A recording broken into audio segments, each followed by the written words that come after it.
could your analysis of room 100. We'll talk. Okay. Good morning. I'm going to use the microphone. I hate microphones, so I just use my voice. As most of you know, if you're a TNCC person, I'm Nancy Bailey, and I'm in the Office for Students with Disabilities, the counselor here. And it's my pleasure to have Kim and Paul Milting give the presentation today.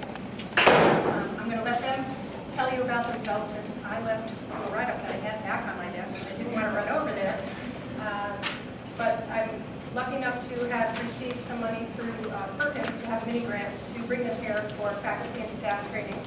And what I would love to happen from this is to develop an ongoing relationship with them as consultants. But we'll see where the money lies for that. But anyways, I'd like to thank them for coming here, and we'll let them get started. Yeah, I'm Paul Milting, and background real quick. Considered as the math expert to help students with learning disabilities be successful in the classes or with other alternatives. I've done a lot of work with study skills and learning strategies, a lot of curriculum designs. The most famous thing I did so far is I took students who failed elementary algebra 1 to 5 times. Got that? 1 to 5 times. And I did my dissertation on them. And what I did worked. It helped them get through classes. I've also done research in mathematics and learning styles, learning disabilities. I'm considered a national expert in those areas. Been on 3 videotapes, been on PBS once or twice, talking about this information. Have worked closely with a lot of colleges, probably about 100 of them over the last about 15 years, and with ways to help faculty become better in teaching students, and also help students become better at learning a team approach. Right now, we're working with some schools in Louisiana, and actually right now, both Kim and I are working with the British school in Shipyard. We worked with them for a year, especially math, English, reading, etc. So that's a little bit of a background. And when we start doing our talk, we're pretty informal. I'll let Kim introduce yourself, and then I'll kind of give you an overview of what we do today. My experience is more in the trenches. I don't have anything like PBS to brag about, but my master's is in teaching, and I taught English and reading at St. Louis Community College. And I also had worked in a writing center, and I worked in reading centers.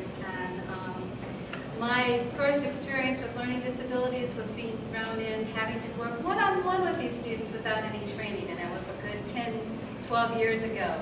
And I had some excellent role models to help me with that experience. And then I did a lot of self-education and that type of stuff. So a lot of the things that we're going to share with you today are very practical.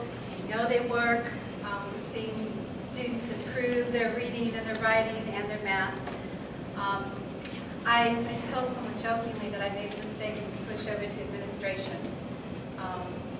But at that point, I had the opportunity to work with all the science and the math departments. This was at St. Louis Community College, and help them design all their academic support systems, because we actually had them in their departments. We didn't have a learning resource center.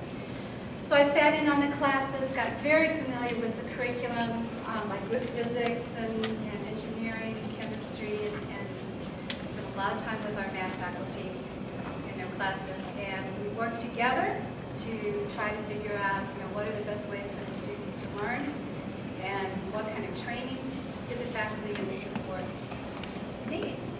I'm finishing up my PhD in measurement research. We do quite a bit of consulting. I work with a small community college right now in New Orleans.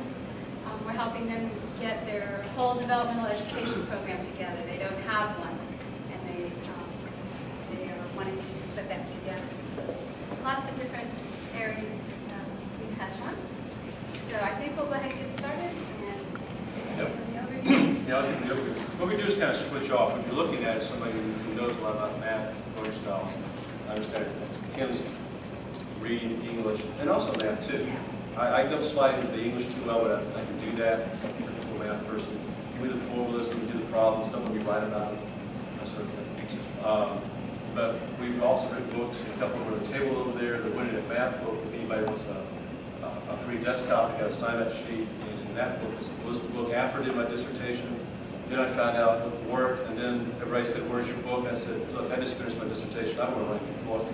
And then after my committee members said, "I think you need to write a book," and at that time I hadn't really gone through the formal, even done as a doctorate person. I did anything they said, so I wrote a book, and it's expanded out. Actually, it's a special chapter for LT in there, and also has a special chapter for distance learning, which we may get into. But anyway, what we're going to do today, basically, is look at an overview of learning disabilities. Now, as we go through that, we're going to talk about definitions, and we're going to make ULT. When we start making ULT, Kim and I are going to switch roles a little bit. We're going to switch roles to the teacher who is not an understanding person, and you'll see what we do. It's real good. And then we're going to get into mainly what can you do, what we give the tidbits all the way. This afternoon, we're going to break down more into the math, science, chemistry, physics area, which we value in reading, English language skills, essays, life skill courses and things, which is basically things that now we've done this back and forth. We can switch and do each other stuff. The idea is keep me with the experts. In the afternoon, we'd be more like practical, what can we do? But even today, we're going to do some practical things. Before we get started, we always want to know the audience, because we can slant our talk. And the worst thing to do is slant it to people who aren't here. So, who's math? Let's kind of say. So the math on this side, I got it. Okay, what are the rest of you? English. English? Okay, so we do the English stuff too. Disabled Student Services? Okay, so we can just switch that around back and forth. Anybody in physics, chemistry? No, learning resources. Learning Resource Center. The first people usually recognize the problem. That's what we find out, because a lot of our referrals come from our Learning Resource Centers. They look at it and go, "Oh, wait a minute, your teacher says you're having trouble." Yeah, you're having trouble, but the others saying you got a 3.5 GPA. Wait a minute, you got 3.5 GPA, you probably got Kappa, you can't pass elementary algebra. No. And of course, you got the reverse too. You have people who basically high GPA, good physics, chemistry, can't get through the English classes. So we start looking at different characteristics. So as we start, we're going to get your handout, and that should be pretty good since the mic's right up here. Go to your handouts first. And kind of like the overview of this, basically, is looking at what we call affective characteristics and cognitive variables. We'll do that real quick, and I'll throw some things in. And then what we're going to do is probably Kim's going to do the stages of memory. We're going to teach you some things that are, like I said, basic, and also some things that will teach you to diagnose a little bit. And then, like I said, practical things. So right now, if you look at this chart up here, this is like the information I found when I did my dissertation way back when. And it's pretty interesting if you look at that chart. All of us want to know, how do students get grades? If they walk into an English class, a history class, a math class, a chemistry class, if you start looking at the chart, 50% of their variance up here is cognitive entry skills and IQ. In other words, that's half their grade. In other words, they walk in with half their grade. And basically, it's a placement test. It's also looking at how fast you can learn. I know people who can learn English faster than me, that's for sure.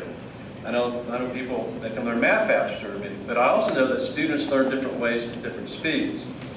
The cognitive entry skills part is, like I said, your placement tests, how good are your placement tests, also your grades. If you want to get into real predictive studies, and we did this before, we took students who made C's in our elementary algebra course and tracked them to intermediate algebra. And what do you think we found? They made A's, they made B's, they made C's, they made D's. Yes. Yeah, we found out that C's predict failure. Got it? And we started looking at that in some of our courses. We had to adjust the curriculum a little bit. Also up here too is your learning disability areas, where if you start looking at the IQ part, is how they process information. And a lot of students process it different ways, and we'll get to that. So we're looking at that as a chart, and this is something we present to you to kind of keep in your mind. How do we help students? One way doesn't help all. One process doesn't help all. It's a team approach. Next one is quality instruction right over here. That's basically most of your areas, the 25% of the quality instruction. Right up there, that's how you teach. Curriculum design, your what we may call matching teaching styles and learning styles, the textbooks, the Learning Assistance Center, and training. Now, there's a lot of research on training, and I'll just kind of boil it down to real good. Untrained tutors are just as good as no tutors. Let me say that again. Untrained tutors based on research is just as good as no tutors. So we start looking at the research and training when we do that. In fact, we have some studies that show that tutoring has a negative correlation to academic success. In common language, they got worse because they're training them wrong. I mean, think about it. You come in, teach me how to write this essay today. It's due tomorrow. And you're going, why didn't you come in 3 weeks ago? Well, I have 5 jobs, and 10 cars, and 3 kids. Okay. But the whole idea here is that a lot of times we get into the training part knowing that it's impossible, that students really believe it can help them, and they make worse grade. So a lot of the research is coming out of the Learning Assistance Centers, and we have to really look at that, because we don't want to be called, tutoring makes you worse. And in some cases, we know it does. If you set the tutoring up right, then you're going to tell that person, looks like we need to work on time management. And they go, no, I got to do the essay. Well, I tell you what we're going to do. We really won't help you in the essay, but we'll give you some time management. Well, I don't want any help then. I'm going to leave. That's fine. Come back when you need some help in time management. What you actually did is told the person what the real problem was. They don't want to hear that. All the way here, too, is what we call quality of instruction. Like I said here, and we found a couple quick things in math and a couple quick things in English. We found out students who take math courses, and this is something you can really look at. The more times you take a math course, the less chance you have to pass it. True or false? True. We found that out on almost every school we worked with. So put it back in the math class. Now the English class, we found out it wasn't as true. But in math, it was definitely true. The other thing we found out too in mathematics, and this will be another real quick one, is that if you start out with 100 students in your lowest level math class, which is what, pre-algebra? Arithmetic, algebra type of thing? Okay. If you take that 100 people and move it through that course and then do your elementary algebra, then you probably go to intermediate algebra. If you move these people through, how many people go through the sequence without failing any classes or withdrawing? In other words, how many would get out at the end and successfully complete each of those courses as you went through? 20 is too high, 2 is too low. You add those two, divide it, and you got the answer, 11. And we worked with a lot of schools in this area. It takes like 11, 12. The highest ever thing, I think it's like 16 or 17. So the whole thing here was, why do you wait for them to fail to help them? English, we did that a little bit, and we had more going through. What happened with the English a little bit as we did that is that the ones that didn't get through basically were LD or ADHD. So we had a referral over to do with that. With math, we couldn't use that as a predictor, because the ones that didn't get through basically had all types of problems. So as you start looking at this model, start thinking about this, and the other one over here is your affective characteristics, which is your 25% of the grade, teaching them to become better learners. That's your learning assistance centers. Learning assistance centers now, as you know, are changing more into making students independent learners. Kim's going to get more into that this afternoon. And also we found out that the study skills and learning strategies we do help them. And the fastest way we found out to help students is right here, is making better learners. We can do that quicker than changing this or changing this. And eventually you need to change everything. So that's kind of like a quick overview. If you keep this model in your head, you'll have an idea of what we're trying to focus on. When we start talking LD issues, they're probably a little bit more up here, and it's going to be over here, and it's going to be over here. This is how you teach. All affects that. I think Kim's going to go through the stages of memory, and then we'll start talking about some characteristics.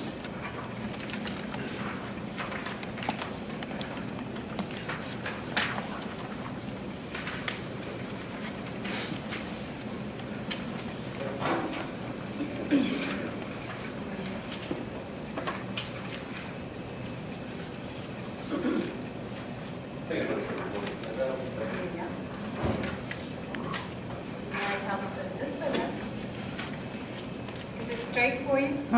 Can't read the top one. Can't read the top one. We'll start There you here go. and have to do those.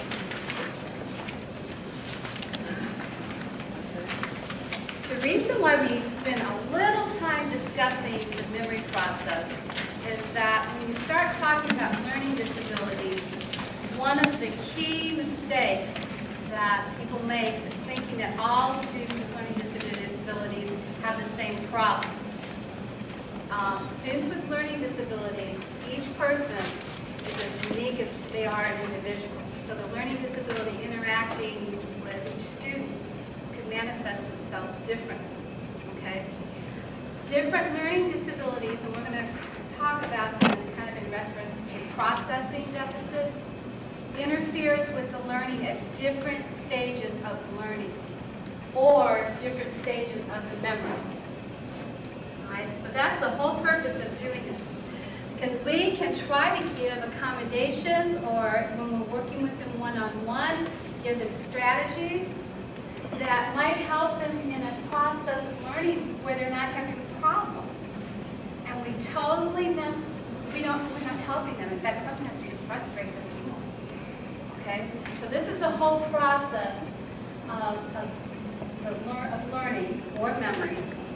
And we're just going to go through each stage, and that's going to set the foundation for the rest of the morning, because we'll be making reference to how the different processing deficits break this process down, okay? First of all, you're going through this process as we speak. The sensory input and the sensory register. Right now, depending on how much sleep you got last night, depending on whether you're hungry or not, whether you're hot or cold, whether you can hear us. What happens is right now, all of our senses, we're taking in all of this information, okay? If the person next to you has worn too much perfume, all right, you're taking that in. If you wish they had worn perfume or cologne, you're taking that in. And this is what our students have to deal with when they're sitting in a classroom. If they're sitting next to an air conditioner, they may have trouble hearing the instructor. If they're sitting near the overhead, also the same thing. They may not be able to hear. We were talking about whether, I don't know your name, but one of the staff back here, we were talking about, we like to sit on the back row. Okay? We learn better sitting on the back row. A lot of students don't, because there's too many distractions going on. Their senses are taking in way too many pieces of information, right? And their learning is breaking down at the very beginning, okay? Now, the sensory register is actually what we choose to hold on to. We take all of these senses in, but we decide what we're going to hold on to, all right? Now, most of us who are trained students can do that and focus quite easily, all right? Many students don't have the skill, whether they have a learning disability or not, okay? But once you register the information that you choose to register, then you go into the short-term memory. And those of us who had psychology in the 80s and the 70s, that excludes a couple of them back there. What was a typical example that we learned in our psychology class for short-term memory? The phone number, yes. Because you look it up in the book, then you have to run over to the phone that was attached to the wall, all right? For students in a classroom, what's the short-term memory? What's an example? How are they using their short-term memory when they're sitting and listening to the instructor? Taking notes. Is that what you said? Yes. Yes, taking notes. It's remembering the information that the instructor has just spoken and remembering it long enough to get it into the notes. That's the short-term memory. Okay? A lot of students with processing deficits, this is where it breaks down. They can hear it, but they can't hold on to it in their short-term memory long enough to get it down in their notes. All right? We'll talk about those deficits in a moment. Then life just gets all complicated and kind of amazing. If we can hold on to the information in our short-term memory, we record it in the notes, then our mind does wonderful things all at one time. All right? We have the working memory. I keep thinking it over my head's right here. We have the working memory, the abstract reasoning, the long-term memory, and then the memory output. Working memory is like RAM in a computer.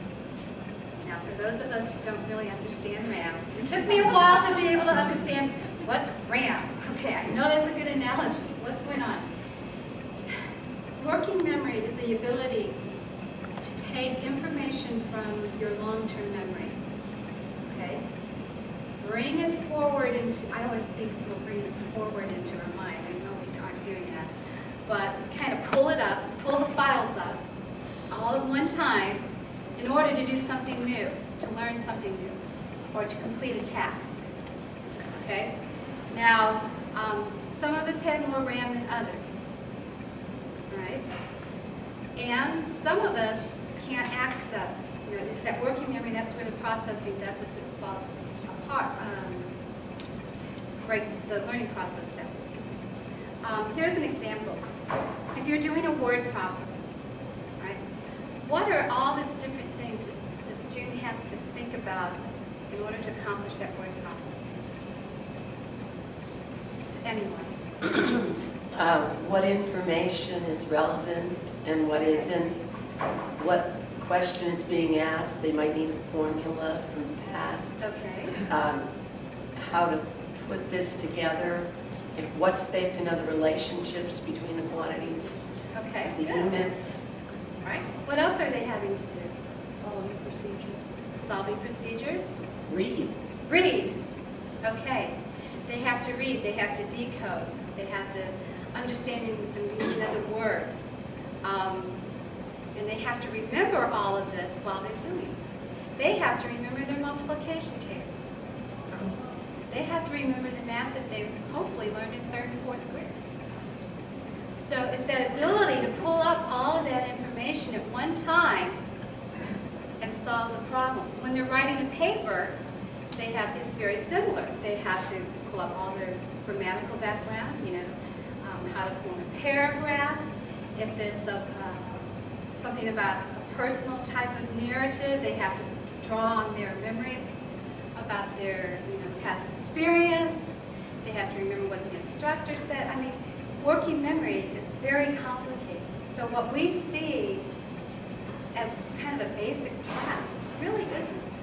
Our minds are doing quite a few things at one time in this working memory. Now, let's go to abstract reasoning. Abstract reasoning, I always have to just think of very concrete examples. In my Stats 3 class, all right, the stats are getting kind of difficult. Okay, it's kind of like taking Calc 2, Calc 3. It's very abstract, all right? Well, some of us would be able just to be in our class, we look at the numbers, and we understand. We just get it. We don't have to think about it. We don't have to use language, which is basically what abstract reasoning is. It's understanding without language. We're able to just watch those numbers move, and bingo, we understand the theory behind it. Right? Different classes kind of depend more on abstract reasoning than other classes. But it's that ability to just kind of get it. If you're in a physics class, and they're demonstrating some sort of principle, it's being able just to understand it. And I know we've all sat by people like that, or maybe a lot of us are like that. Our abstract reasoning is very high, right?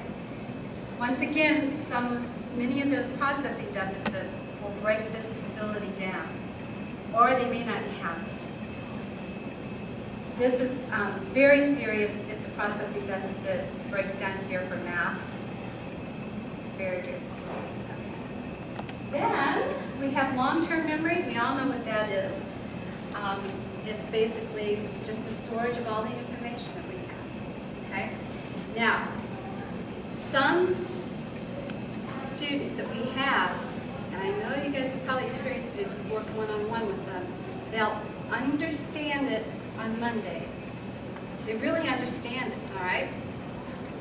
Thursday when they come in for additional assistance, they don't remember.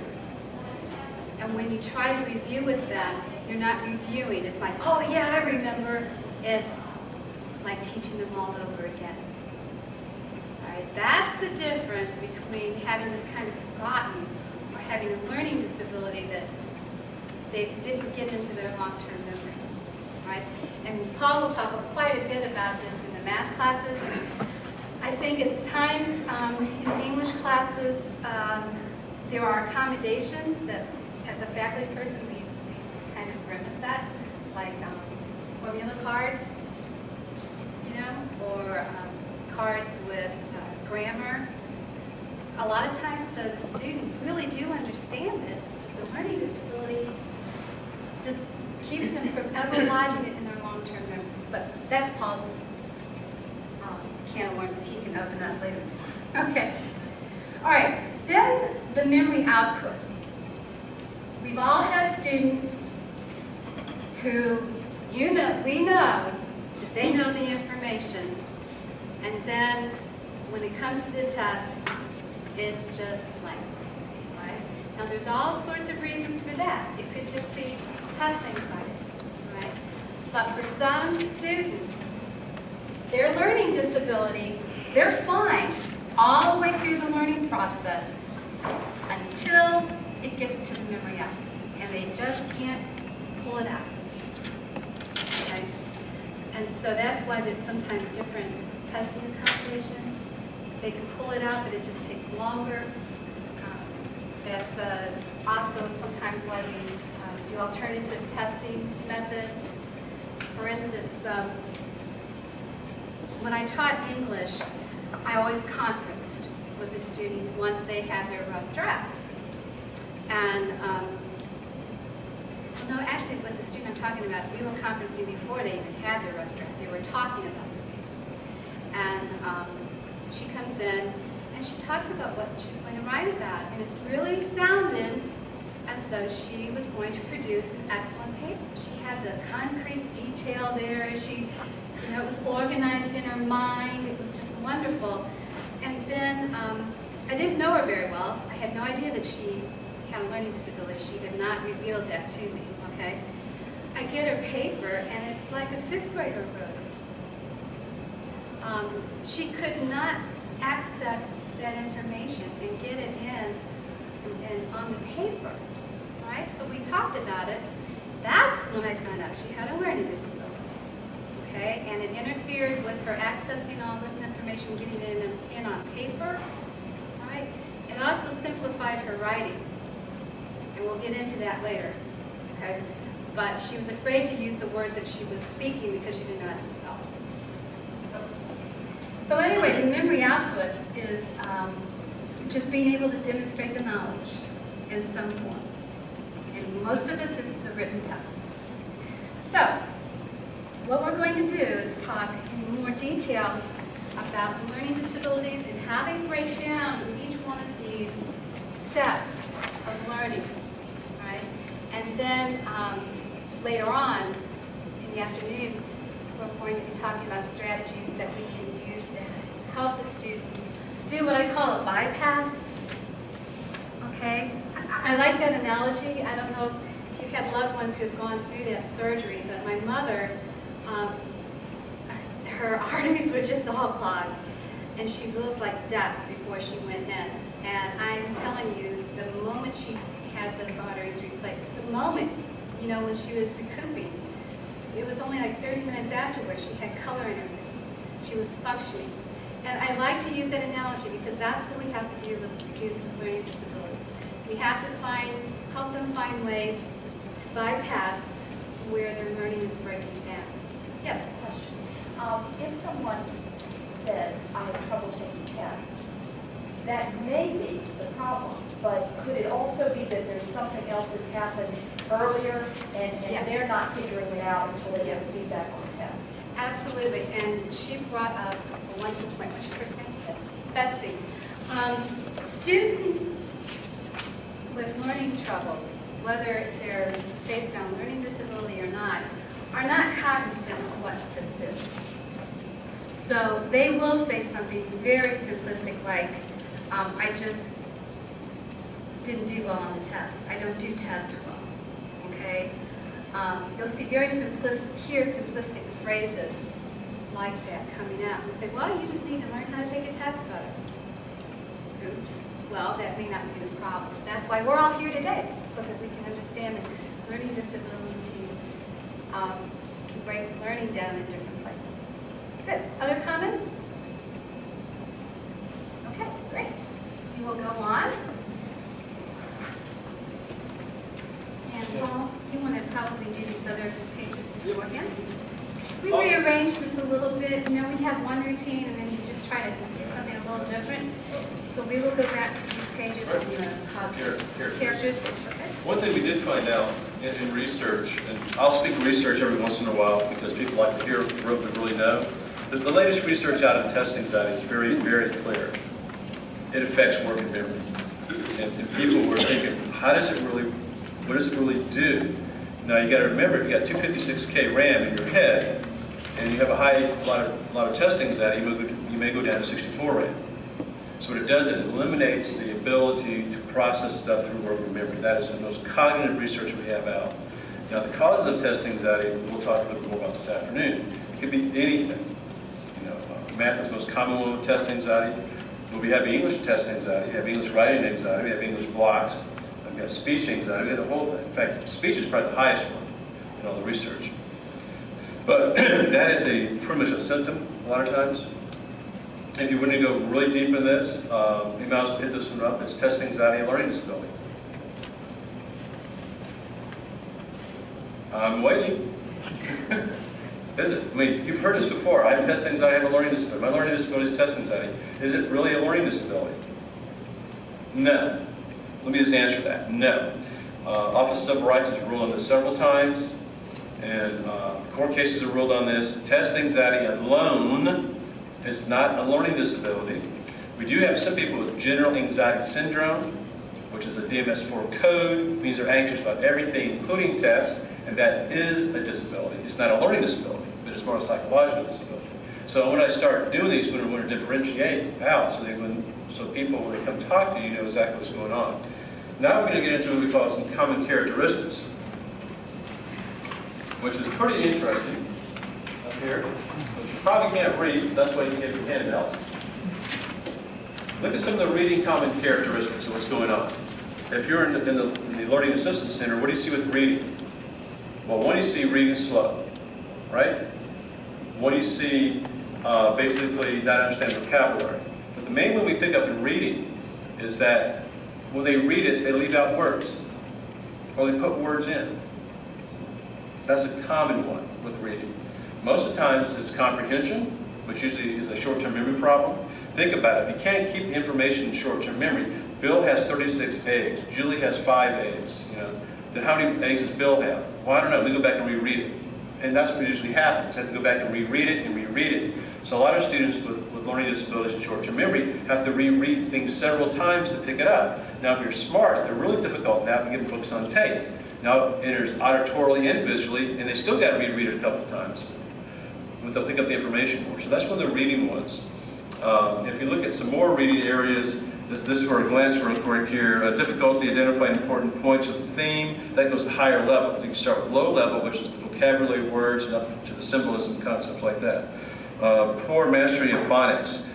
When we do the Woodcock-Johnson, basically the test we're looking at is auditory processing. Usually poor auditory processing means poor reading, poor spelling, poor language. Not all the time, but generally that's part of it. When we look at written language skills and writing skills, the most common one is they write the paper and omit words. And then when you give it to them to read, what do? Put them right back in. Do they know they're doing that? No way. They don't even know they're doing that. So for just telling a person who is dyslexic or LD to go proof your paper, no. they'll proof it and they'll think they have the words in there. Big deal, living out prepositions. They just leave them out. And we read it and put it back in. What we've done sometimes is actually scan a computer program in and then have JAWS read it. And JAWS is a computerized program. So they hear it auditorily back, they'll pick it up. They go, oh, wait a minute, where's that word? And they swear they put it in and it's not there. So that's the real common one with languages. Kim will go more into those. Mathematics, what are some common ones with mathematics in science and physics? The most common one I see, the most referral one I see is they don't finish in time. They don't finish the problems in time. Also, the common one I see in those different areas is they told me how to do the problem. They explained it, just like Kim was saying. I gave them the test and they made a 30 on it. So the idea that verbal interaction in class does not match the test. And you know what I'm talking about. You shake your head going, yes, you're probably thinking of students right now. Other characteristics too, which I'm going to go over real quick, and I'm going to switch to some other ones here, and I'll do some math ones too. It's some of your spatial ones. And what I tell people, if you see chicken scratching your math problems, they get started here, they go over here, they go over here, they go over here, they go over here, they start glancing up here. Well, right there, I'm going to refer you, because that's a visual discrimination problem. In languages, when they write it all over the place, their handwriting is real sloppy, and the spacing between the words, the letters is real bad, that could be dysgraphia, which is a disability of handwriting. You can't get it down. So there's some common characteristics there too. Also with these up here, that's what did spatial organization, graphical motor skills, we talked about that a little bit. And if we want to look at some more math ones, let's see here. These are a little clearer sometimes. Memory, you have to memorize grammar rules. I have people who will memorize grammar rules, you give them a test on it, they'll get a 90. Give them the test 3 weeks from now, they'll get a 30. Same with spelling. We're going to make you spell right. No. Also, I have people who can't do multiplication tables. They cannot do multiplication. The famous story I have is my physician who graduated from Harvard Medical School. He said, I had to cheat through the arithmetic to get to the calculus stuff so I could be good at it. He said he'll never learn multiplication tables. Some part of the brain, you got to remember that some part of the brain is not processed right. So anyway, some more characteristics a little bit, and then we'll get to some definitions in a minute. But we're looking at math is relearning and learning, and looking at the ideas of what's going on and understanding things. Now, what I'm going to do right now, basically, is make you LD. We promised that, and then Kim's going to come to the definitions. What we're going to do is really get you into this rhythm of what's going on. So, right now, I know you can read, and I'm going to give you this to you. This is not your handouts. This is somebody who has 125 IQ, and they wrote this for an individual friend of mine. And I want to see how good a reader you are.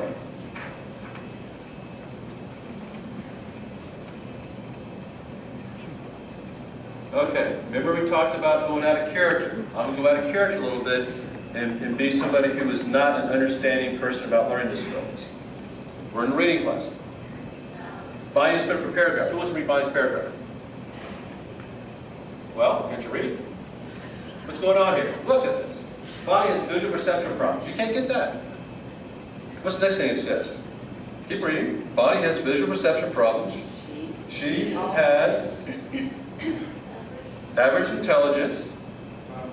Some of the things, keep going. Come on, you can do a little better. You know? I hate. Some of the things that make reading more difficult. Move the other way. Yes. Yep, deficits and discrimination, closure and figure ground, that's real good. We got an A student over here, what's wrong with the rest of people over there? You're just not trying hard enough. Keep going. You understand, Bonnie? Think about your reactions. 15, to read, prepare. Okay. That is extreme LD, extreme dyslexia, 125 IQ. That's how she writes. And I'm going back into my personality now. When you start doing this, how much effort is put into reading this? What's Bonnie's IQ? What happens? You put so much reading effort into this, and decoding, what happens to your memory of it? You don't remember it. You don't remember it. And that's what we're talking about. Students who had trouble reading, the reason why we give them extra time is they got to read it several times to get the short-term memory in. They're spending almost all their time decoding it, trying to figure out what it is. And if they can't figure out what it is, they skip it and make up a word, and then later on they take a test on it, and guess what? They missed the problem. Okay, that's one nice little thing. Question. Yes. The person that wrote that paragraph, Mm-hmm. can she read it? Yes. Okay, maybe that's that. Yes. Yeah, because that's the way she writes. She's so used to it. The rest of us can't read it. And what happens, this was actually a little in-class writing assignment that was turned in for English. And that's when the person picked it up. A lot of our students don't want to admit they have learning disabilities. They come to college and they're cured. You know what I mean? I'm cured. I'm not going to that green door anymore. I'm not in that weird classroom anymore. I'm cured. And of course, we just wait because usually by the first writing assignment or after the first test, they come and sit down to you. Their famous words is, well, I didn't do well on the test. And I go, well, what happened? Oh, by the way, I didn't tell you. That's it. By the way, I didn't tell you. Okay. Now, I'm going to switch over here. We're going to do something a little bit different. Now we're going to make you more elegant. These are some handouts we got. This is almost like a speed test. Okay?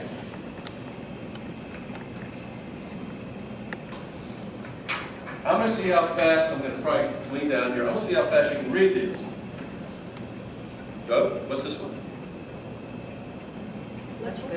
Okay, you got to try hard.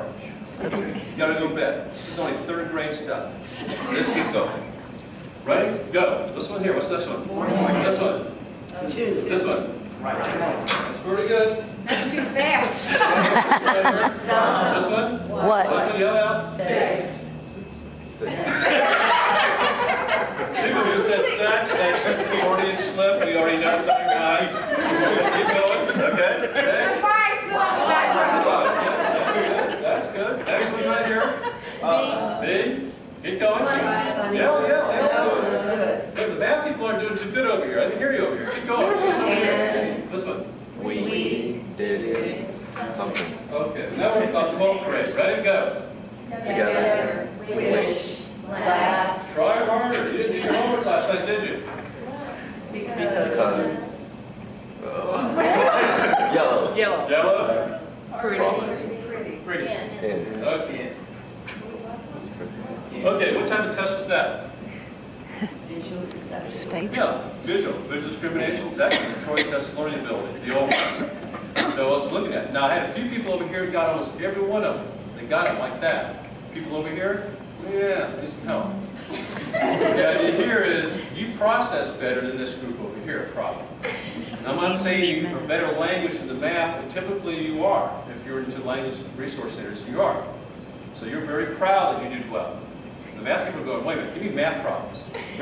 Well, guess what you have now? Math problems. Remember your LD. We talked about learning disabilities, how you switch numbers around and stuff like that. I'm going to give you a simple first degree linear equation that I could do in about 3 seconds. And it'll be a challenge for you to do it in 5 seconds. What we do with this one is look at it, and as soon as you get the answer, don't tell anybody, just raise your hand. Remember your LD. Okay? Solve that.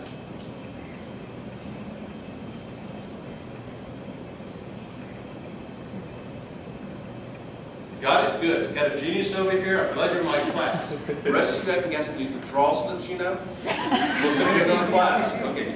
You got it? Got it. That's good. Got it. Come on. Come on. You're LD now.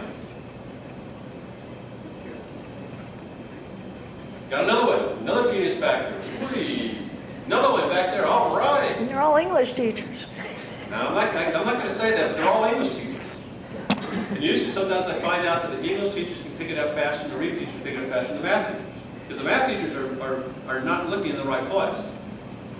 Okay, what's the answer? 3 is the correct answer. Got it? Oh, Remember your LD? that one. Half the time, what are you looking for? They already figured out that whatever I wrote up there doesn't look right. Because when you're learning disabled, especially with visual discrimination or dyslexic, you spend half your time trying to figure out what the problem is. They figured out the problem was to solve it. You were still trying to solve the problem as it was. Right? Okay. Did everybody get 3? Solve it. Now that we gave you the hint, now the math instructors can shine in this next one. They'll do a lot better. Yeah, right. I know they can. We're going to factoring. Our favorite subject. The English people are put their heads down already. If you're LD now, and you're factoring this.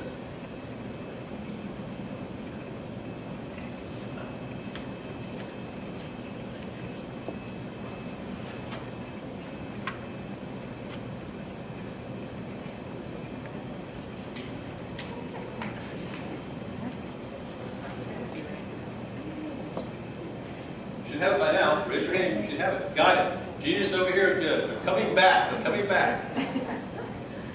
Okay? English, I know you can do some of these things. You probably get the power to do that. The learning resource individuals should be picking up this thing real quick. Not to put pressure on everybody, right? Yeah.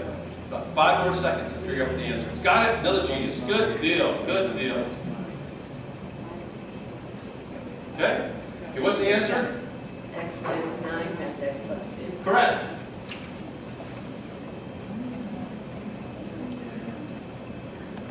See?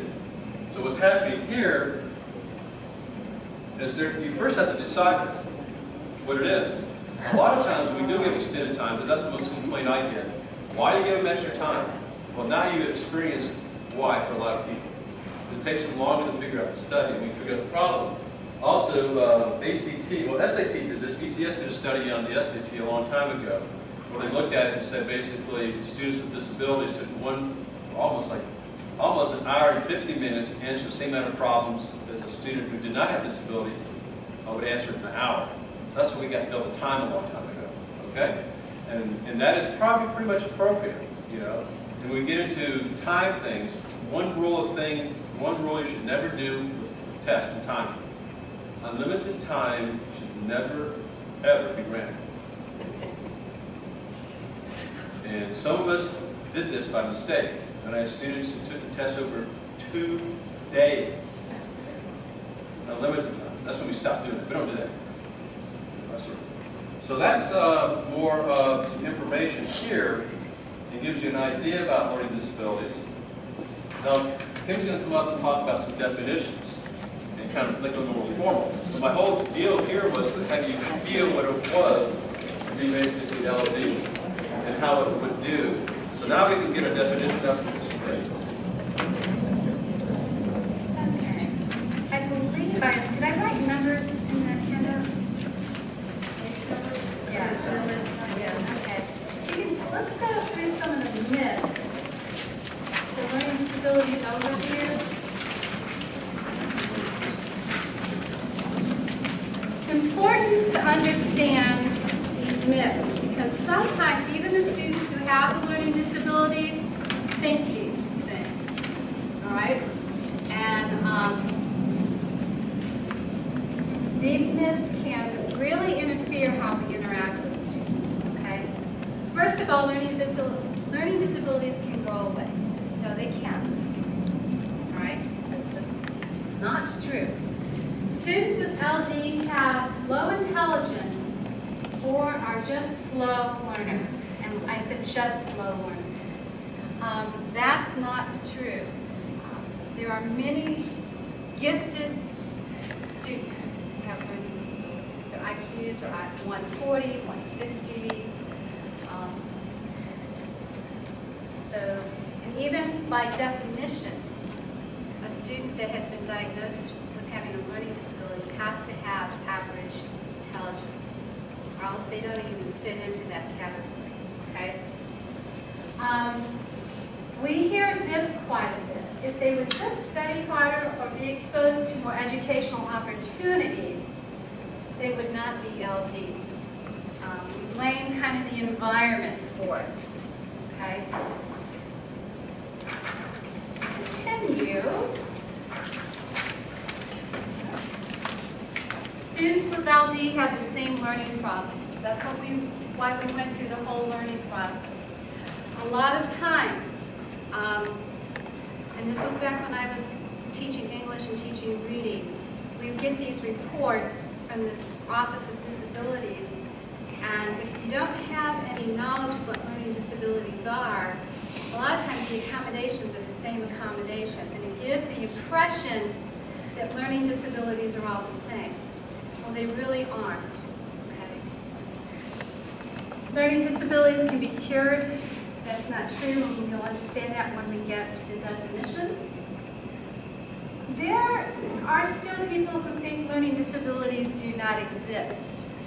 And I, even in my class last semester in measurement, cognitive measurement of children and adolescents, I heard some statements that were almost heading this direction again.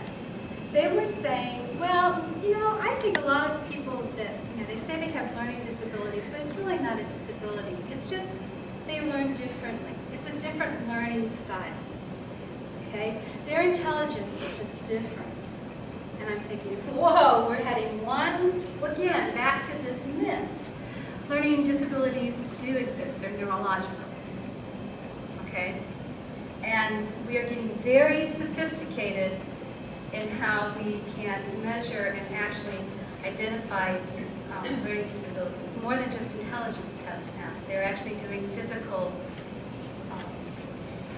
processes that they can identify where the learning disability physically is located. Okay? So they do exist. If you go on, let's see. I'm kind of highlighting this because we need a break. I am trying to find. One second. I don't have my reading glasses. Woman? My vocabulary. Okay, so let's go back here. I think this is the federal definition. I think this one has all the characteristics in it that I'm wanting to go over.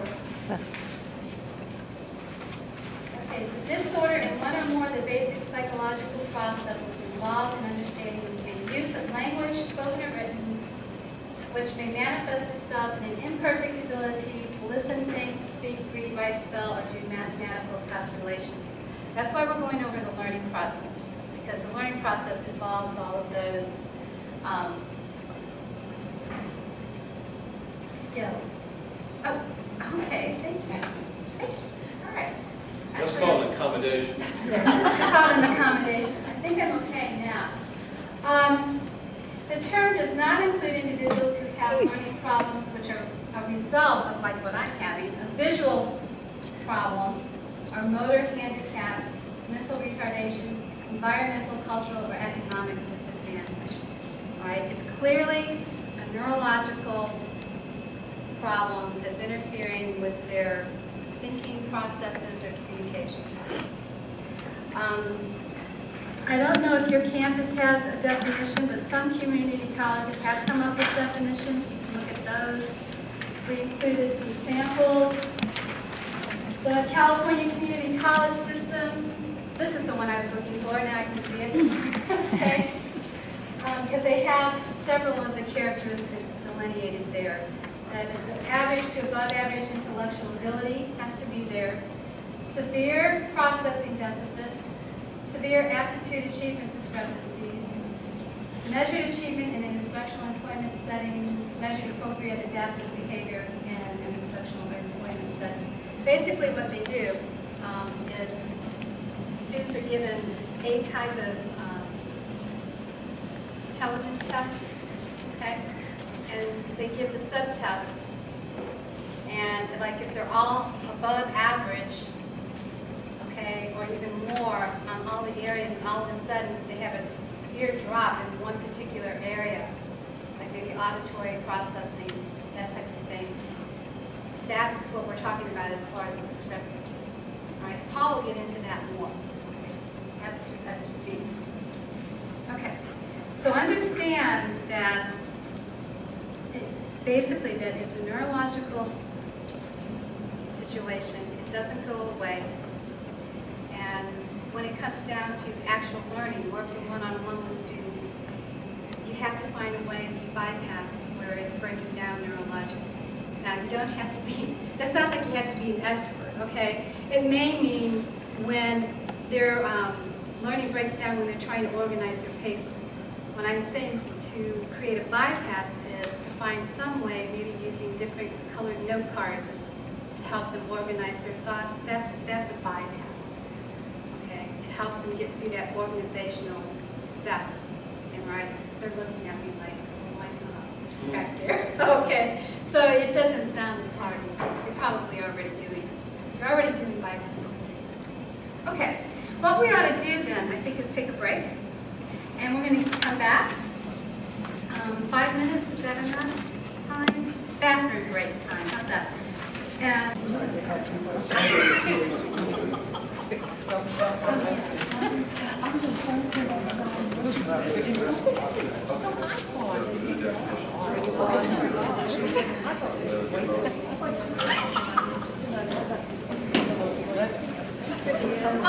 I wanted to clarify one thing.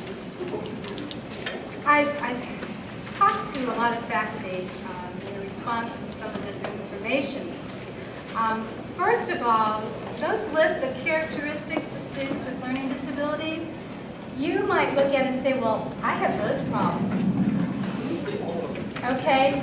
So please do not leave here thinking that because a student may have those problems that he must have or she must have a learning disability. Okay? Do not think that. A lot of those are also personality traits. What I have found, though, is that a student with a learning disability, those characteristics are extreme. Okay? And they cannot work through those characteristics in order to learn. A lot of us may be extremely disorganized, but we manage to go ahead and learn. You know what I'm saying? We can find coping strategies. It's the person that is just extremely disorganized, and you talk to them, and there's just a difference there. I don't know how to verbalize that. Okay, so be real careful with that. The other reaction was a chemist, my friend actually. She taught the advanced chemistry classes, and then she also taught general chem sometimes. She left very frightened about these students being in her lab. She said, Kim, if they switch one little number, you know, they could cause accidents in the labs, all right? There are ways to help these students in these lab situations. And so I don't want anyone to go out of here talking about, man, they can flip their numbers around and all this kind of stuff. And a chemistry faculty person, instead of wanting to help these students with learning disabilities, they can react like Grace did and not want them in the labs. Her understanding of learning disabilities actually made her more intolerant. Okay, so we have to be very careful when we're talking about this. There are ways to help students in all the different classes that have learning disabilities. So I just didn't want anyone to leave here scared. Okay? I wanted to make sure that we covered that. So now, Paul, you can have the...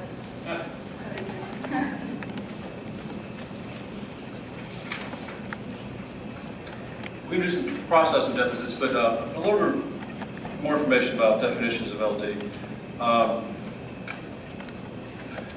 can I say this?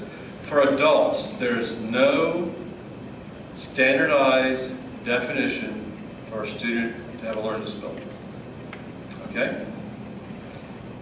Now, we pretty much know what they are. We usually look at intercognitive processing deficits. When I start talking about that, I'll mention that. Your IQ's up here, you're doing down here. That usually doesn't work with adults. And then we have what we call interachievement. In other words, you're good in math and reading, but you're horrible at spelling or something like that. Also, we found out through the K through 12 systems, because most people are somewhat diagnosed in those K through 12 systems. They have their own definition, which basically is an aptitude achievement model, where their IQ's up here, but they're down here in reading, or down here in math, or down here in, let's say, English language skills. Also, they have to have some type of processing. In other words, something needs to be going wrong. And we start looking at the processing deficits. Usually with adults, that's the main thing we look at is, where's the processing deficit? Now, what am I talking about? When we give you an IQ test, or when we give you what we call the Wechsler Adult Intelligence Test, which is an IQ, the WAIS 3, or we give you the Woodcock-Johnson Psychoeducational Test Battery 3, we are actually measuring how fast your mind does things. Think about it this way. If we give you a learning styles inventory, you put down how you feel you do well in different situations. Auditory, visual, kinesthetic, social group, stuff like that. In the testing part of this thing, it's not how you feel. We're going to measure how good you are and compare you to the norm of the population, to the percentile. You know, when I had some students I worked with that had some visual processing speed problems, their visual processing speed, which I'll talk about how fast they can read things, was like a 0.1 percentile. That's bad. I mean, that's real bad. So what happens is this person actually had 130 IQ too, and had a 1.1 percentile, but she couldn't read things fast. So we started doing that. Another thing I want to tell you about too, and I know you have this here, Nancy, and I might as well bring it up. Some of the high schools, as I talk to them around the country, you have a fine margin between learning disability and mental retardation, okay? The old MR word.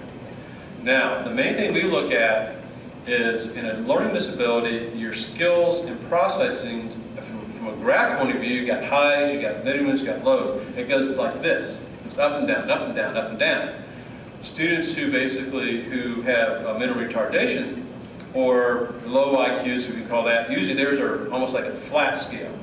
I also know that some of the school systems squeeze what we call every IQ point out of the test to get them up to, in our state, 70 IQ, which would be average intelligence for them.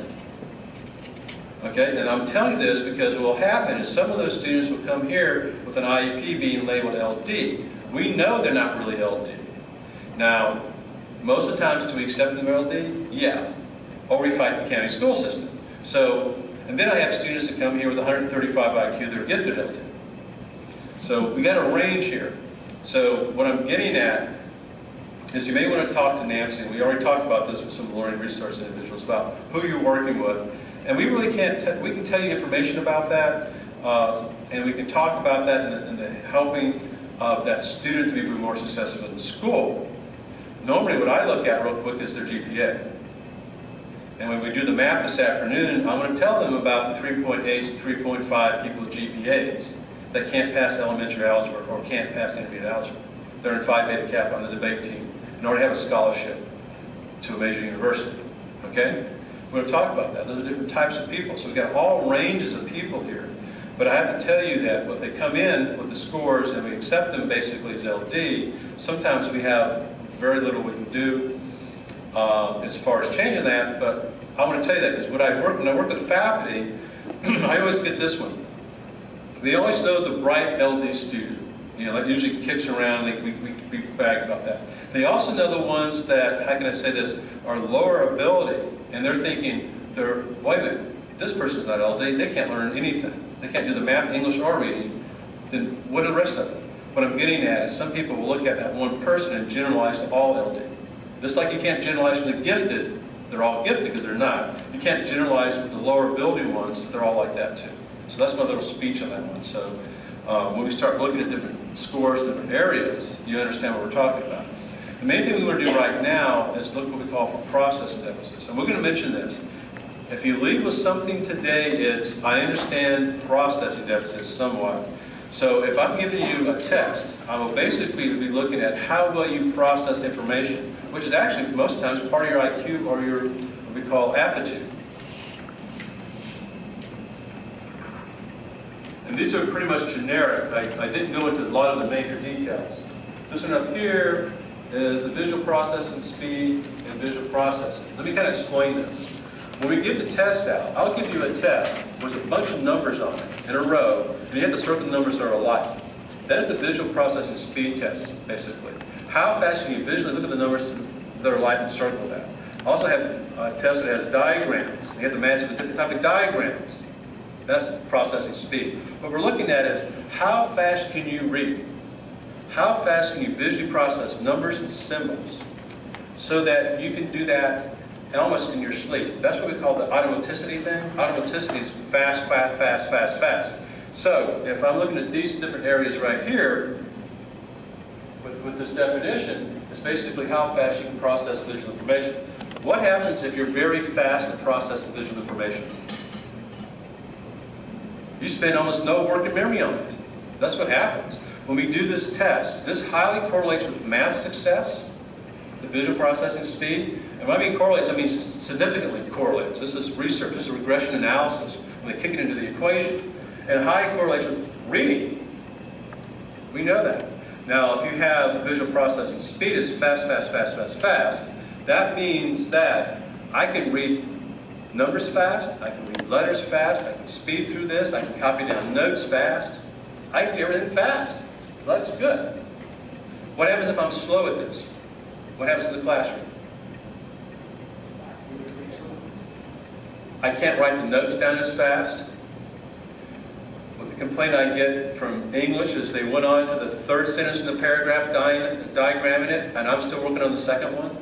In the math, what I get is they're on the fourth step of the problem and solving it, and I'm writing down the second step.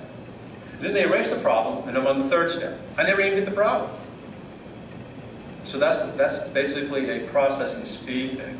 That's something we see. And this is what, if you want to look at this from a practical point of view, in English, history, sociology, it's basically when you do the test, what they do, they get right, but they don't finish the test.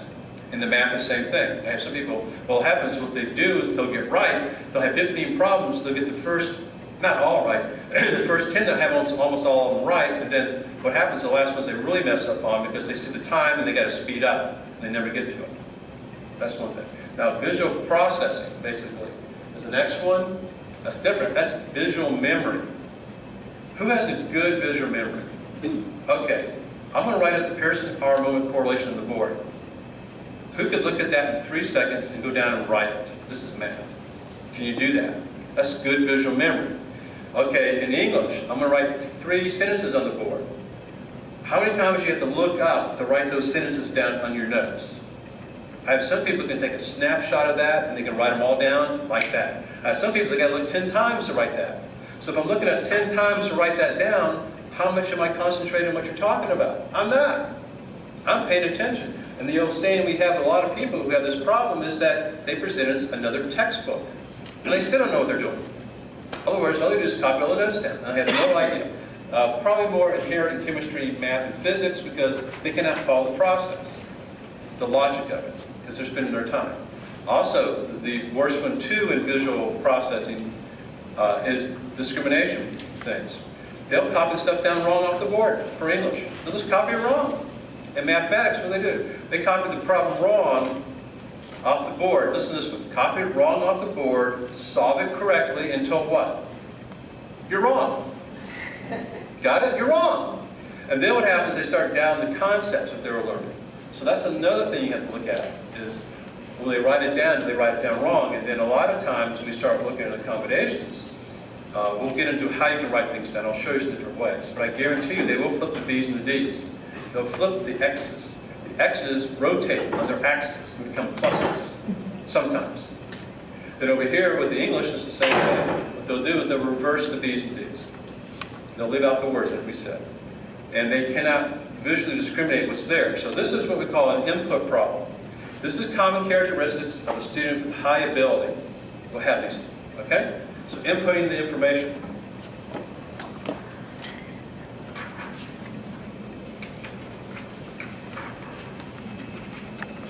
Now we go into short-term memory. Okay, ready for a short-term memory test? Repeat after me when I say this. 65298. Say it. 65298. That's pretty good. Repeat after me. The car is blue. The car is blue. That's good. That's 2 tests. Repeat after me in reverse order. 27651. 27651. Switched, didn't I? The first 2 basically are pure auditory short-term memory. The car is blue. If you give the Woodcock-Johnson, I will remember that until I die. That's one of the major ones on there. And the numbers are also basically in the Westler. Now, the first 2 are pure short-term memory. The second one, I had to reverse it. What other type of memory am I testing now? Go ahead and say that. Working memory, yes. And I'm testing something else a little bit, too. How did you reverse them? Did you say them real quick in your head and try to just kick it in? Or did you visualize them in your mind and try to do it backwards? What strategy did you use? Guess what we're measuring now?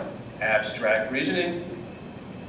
How good is your abstract reasoning? Because if you're real good, you'll figure strategy out. But basically, the short-term memory we're talking about right here is the first two. How much can you hold in your RAM? How much can you hold, basically? It's not really RAM, it's how much you can hold in your short-term memory. Again, short-term memory means that if I'm lecturing right now, how fast can you take those notes and write stuff down? How fast can you do it? Or do you have to keep listening? Or do you get behind? Or do you focus so much on short-term memory? Also, I'm diagramming a sentence, okay? Where are the prepositions? Where are the nouns? Where are the verbs? Where are the adjectives? By that time I go, the person's going, what? They forgot everything I just said. And mathematics and chemistry and physics is the other way. We're going to talk about distributive property. A times B plus C equals A times B plus A times C. Now let's apply this to a problem. That's 7 times 2 plus 5 in parentheses. By that time the student's going, what? They cannot hold the information long enough into short-term memory to understand the concept. That's what we really have trouble with short-term memory. I mean, we have problems with them not holding it long enough to write the notes. We understand that. And also on the test, they got to read it 3 or 4 times to get the problem. Now this is even math problems too. But we don't really get a lot of times is they cannot hold it in their short-term memory long enough to understand the concept because you're doing 1, 2, 3, 4 basically. And you got to remember everything. Short-term memory probably goes step 1, then it goes step 2, you just forgot step 1. So that's a concern we have. And I have some people with very good short-term memory. So a lot of the counselors have very good auditory short-term memory because they can sit there and rephrase something somebody said for the last 5 minutes. I have other people just can't do that. So that's one of the areas when you get into, like I said, is looking at that problem. You can see the auditory behavior. Now, one thing about this behavior is very clear. Most students who have this behavior don't ask questions in class.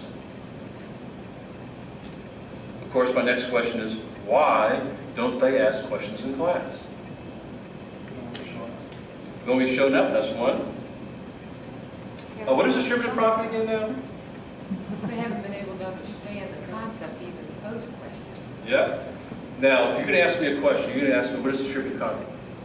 What is distributive law? Ask me that. What is distributive law? Well, I just told you that. Weren't you listening? That's why. Because they've learned, unless you tell them, and you go up to them and say, look, I know you have a short-term memory problem. It's okay. I know when you ask questions. I know what's going on. If it gets too detailed later on, we'll work it out for class. But if I don't do that, if I don't know he has a short-term memory problem, I'm going to think he was what? Not paying attention. Wasn't listening. Didn't you do this right? And after being hit several times in the face with that, what do? You stop asking. So what happens is you may have a lot of students with learning disabilities that don't know, that don't ask. And then they, unless you set up a sequence where they can come to you, well, you should talk about it. That's the main barrier right there. Okay?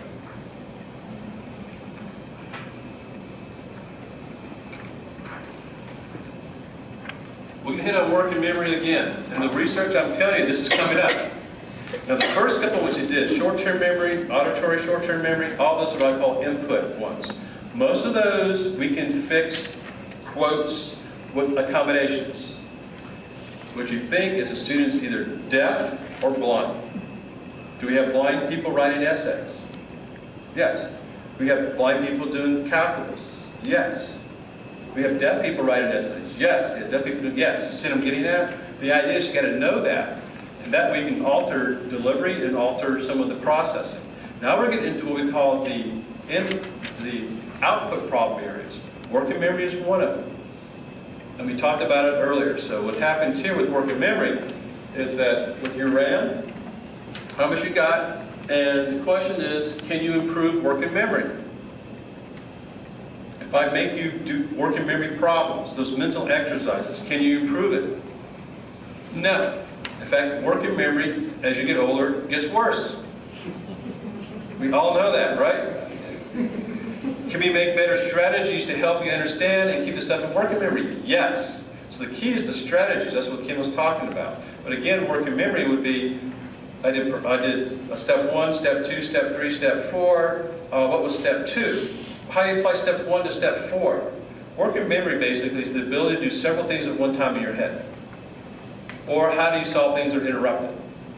I will give you some information, then 3 minutes later I'll ask you what it is after we do something. That's our classroom, right?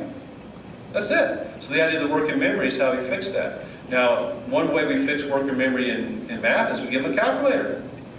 Because the calculator becomes part of the working memory. You know, that's one thing. A lot of times in your English classes, we'll go with that too, is what Kim was talking about earlier, the word lists. Word lists. Some people have word lists that they use. We'll get to more of that this afternoon, but there's some ideas that work. We don't want you to leave here and go back home. We can't fix some of these things. However, with working memory, think it's a chip in your head. Got that? Can we go in there and replace that RAM chip? Or with our computers, what do? We just go add RAM, right? First thing your tech people will go, well, can we add RAM and not get you a new computer? Can we put RAM in here? No. So sometimes, and I also call that more of a processing area, and they can locate it in the brain. So think about the working memory and how we can do things, but it's interrupted trials, they can't get it, and they can't remember it as well.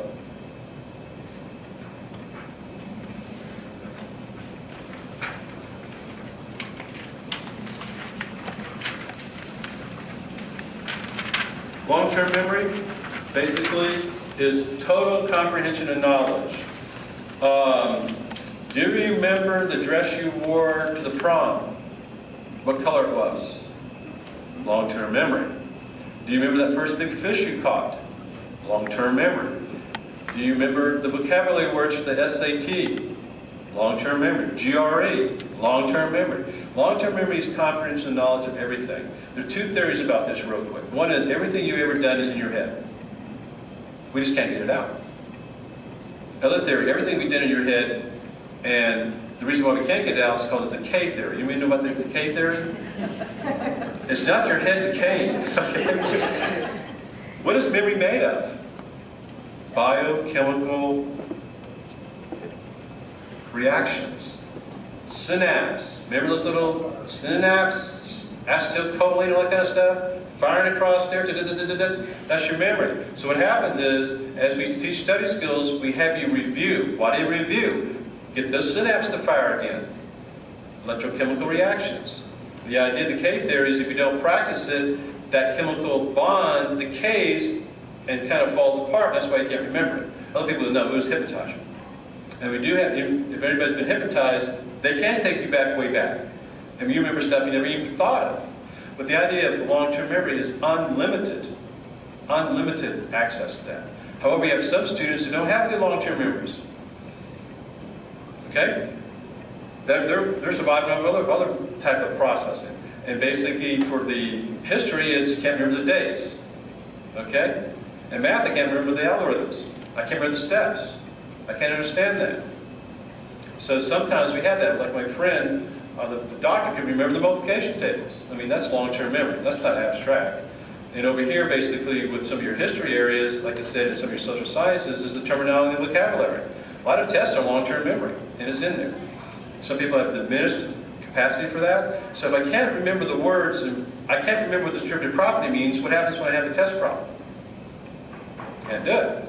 Over here, if I can't remember the word acronym, what that means, they ask me what it is in a multiple choice test, that's long-term memory. That also decays a little bit over time.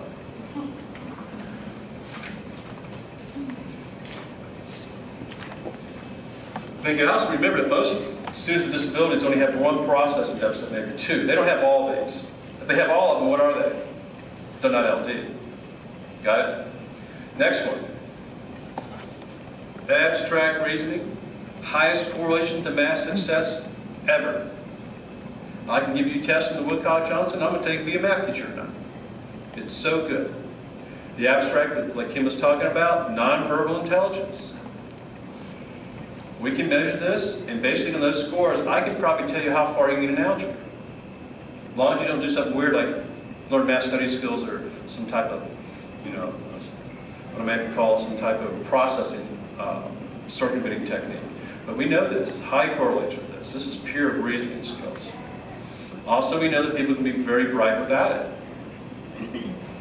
And what it really means is A plus B equals C plus D equals 7 plus 5 equals 2. What does B equal?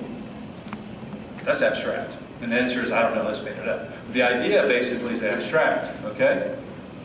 And it is kicking a little bit over here in English. in reading and history. Because abstractly, how do you compare the Civil War to the Revolutionary War? That's more abstract, okay? Another thing, too, what abstract reasoning does in English is that we start getting into symbolism, character analysis, compare and contrast. That's a little higher up, okay? That's more a little abstract. Over here in mathematics, once you hit, well, put it this way, even arithmetic is abstract. What does this 3 number mean? Well, we made it up. But when it gets into elementary algebra, it gets more abstract. I have some students who can do well in all the arithmetic, make 80s and 90s and have an A. And as soon as they hit the real algebra, they're down to 30s. I have other students, like I said earlier, can't do the arithmetic and kind of skip that over. And they can't do the algebra. I have some students who can't do intermediate algebra, but if we put them in statistics class, what happens? They make A's and B's. Put them into a liberal arts, more like a liberal arts math class where it's more language-based, and make A's and B's. One of the techniques we're using now, and I might as well tell everybody that, instead of giving math course substitutions, is we're jumping courses.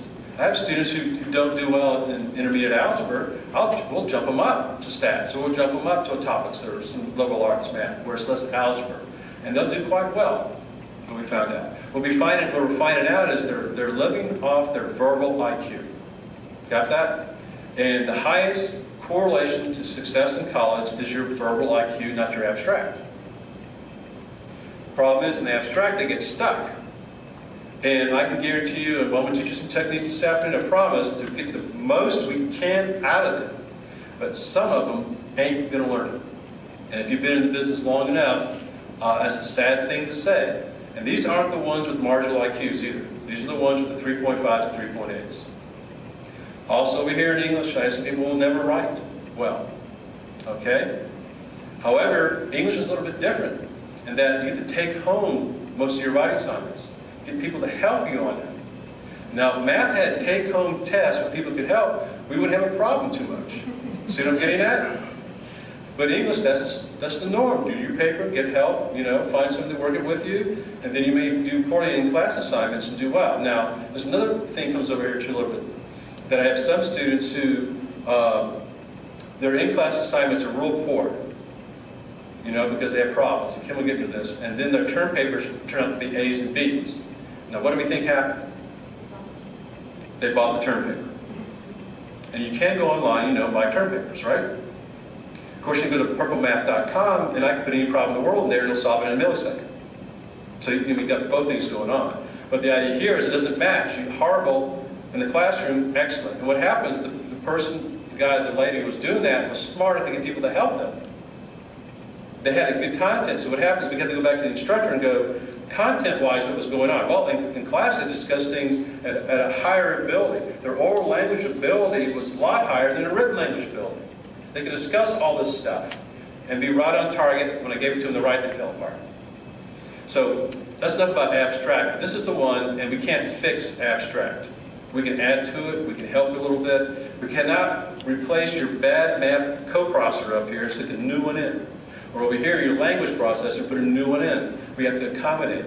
But usually, when I look at major problems in learning, it's working memory, long-term memory, and abstract reasoning. Those are the 3 major ones for math. And usually, if you're poor in 2, we've got a problem. However, I had one person that was poor in working memory, poor long-term memory, but her abstract reasoning was great. She got 3 college algebra, living off abstract reasoning. Just don't have her do any word problems because she couldn't tap into the other stuff.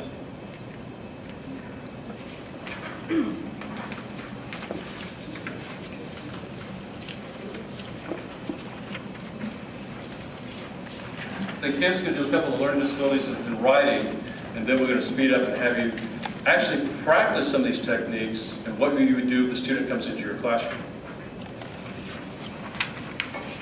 We'll get into this in more detail in our sessions in the afternoon. I want to go over some of it because even though it's both English or reading or writing, it crosses the disciplines, okay? As far as learning disabilities in writing, as far as the mechanical errors, the difference between someone who just doesn't know the grammar versus someone that has a learning disability is that usually the person that doesn't understand the grammar, they're breaking rules, right? It's just a matter if they're taught the rules, they will adjust.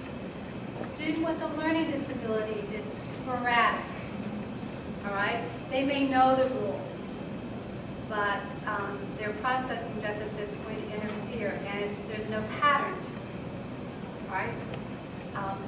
That is the main difference. Also, they'll leave, letters off of words, they'll leave out words.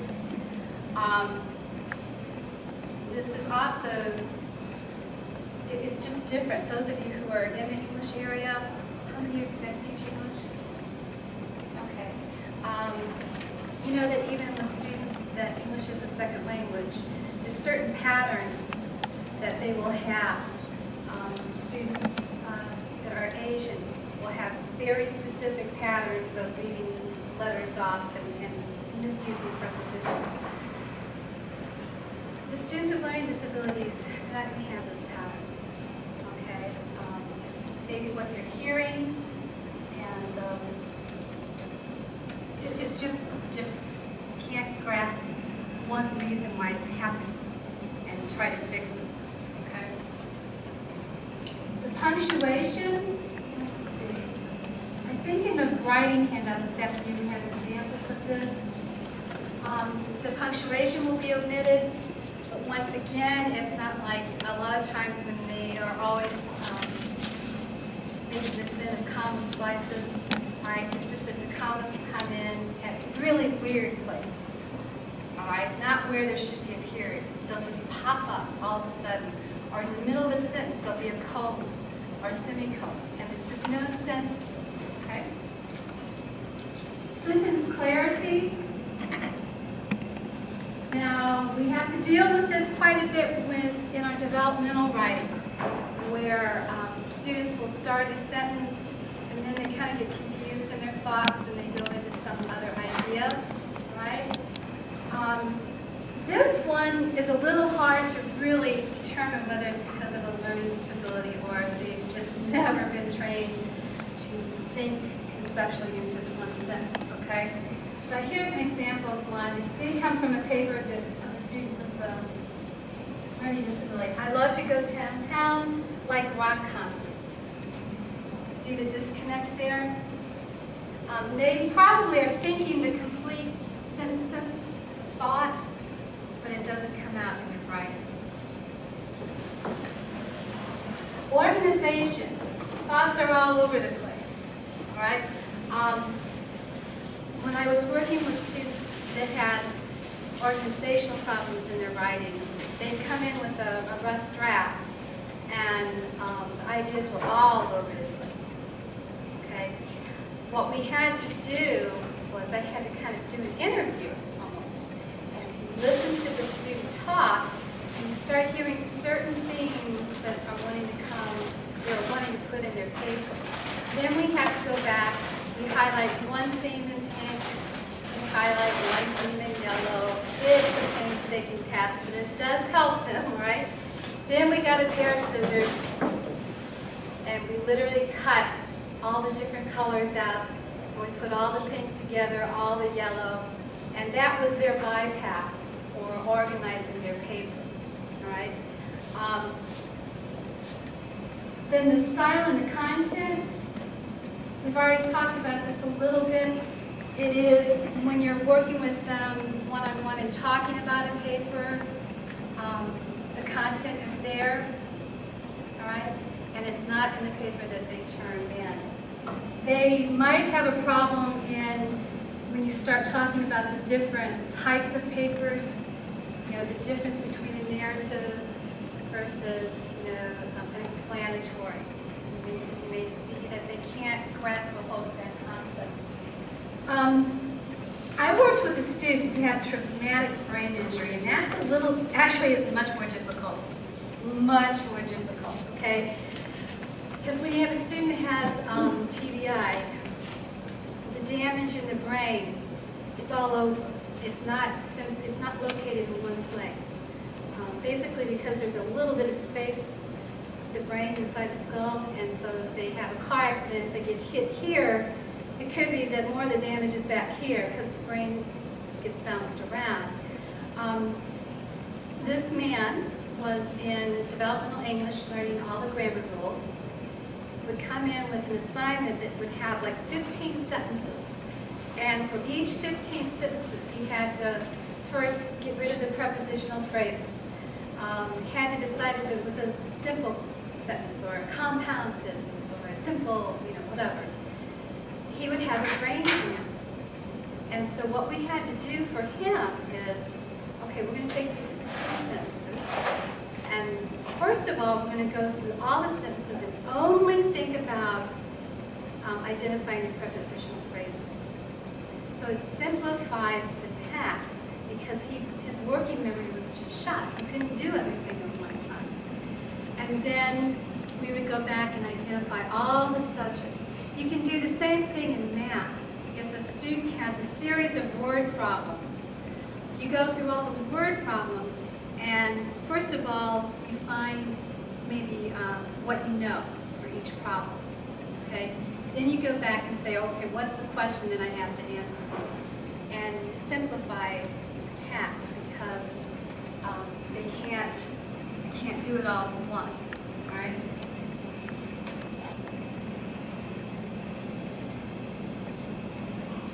With reading, this is very difficult. I guess most of the students who have severe problems with reading, they get their books on tape. Okay.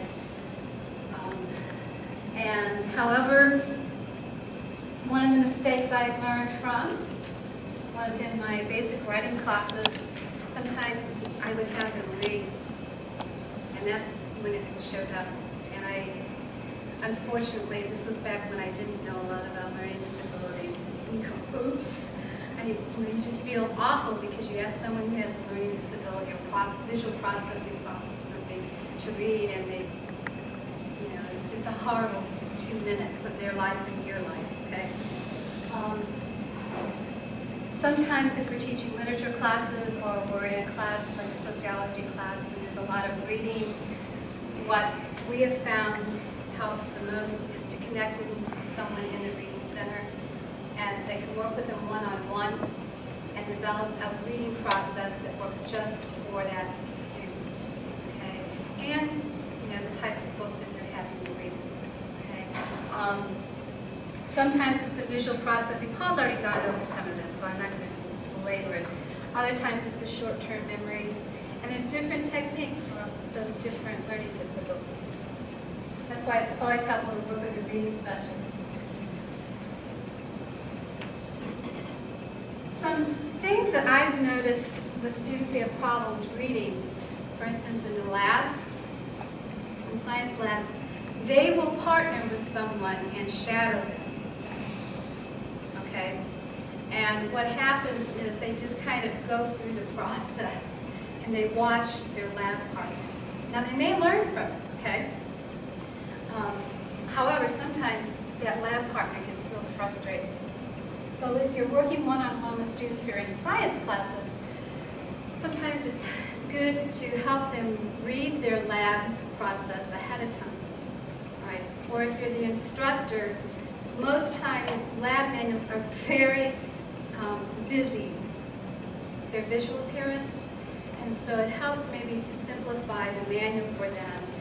More white space, larger numbers, color-coded, that type of thing, and that will help them be able to process the lab manuals. One of their coping skills, and it's a smart one, is they find a good lab partner. This happened in our tutoring center even last semester. There were quite a few students in A&P, and there were some students that they did have learning disabilities, especially this one young lady. In fact, she came in my office and we were talking, and I think I almost had her convinced to go to the Office of Disabilities and talk to someone, but she decided she didn't really need to because we had an excellent A&P tutor. who she saw on a regular basis for several hours at a time, and really dependent on the tutor instead of reading the book. All right, so that's something else. If you're working in the centers, you know, a lot of times the students who have reading difficulties, they find an alternate route to get that information. Okay. Then, if the student who has trouble with reading has the intellectual ability, usually they really have well-working auditory process. Okay?